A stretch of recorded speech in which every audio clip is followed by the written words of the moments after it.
మెందా తుఫాన్ అయిపోయిందనుకునే లోపే చల్లటి చలికాలం మొదలైపోయింది. నెమ్ము, ఆస్తమా, సిఓపిడి, ఆయాసం తిరగబెట్టకుండా ఉండాలంటే తీసుకోవాల్సిన జాగ్రత్తలేంటో ఇప్పుడు తెలుసుకుందాం. నమస్తే, నేను మీ డాక్టర్ శ్రీవిద్య.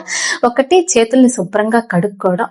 2, రద్దీగా ఉన్న ప్రాంతాలను, పొల్యూటెడ్ గా ఉన్న ఏరియాస్ కి దూరంగా ఉండడం. ఒకవేళ వెళ్లాల్సి వస్తే మాస్క్ తప్పనిసరి.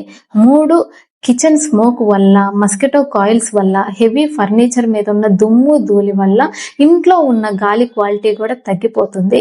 ఎప్పటికప్పుడు ఎగ్జాస్ట్ ఫ్యాన్స్ వాడడము, ప్రాపర్ గా ఇంట్లో వెంటిలేషన్ అయ్యేలా చూసుకోవడము, హెవీ ఫర్నిచర్ ని క్లీన్ చేసుకోవడము, ఎయిర్ క్వాలిటీని పెంచే ఇండోర్ మొక్కల్ని పెంచుకోవడము మంచిది.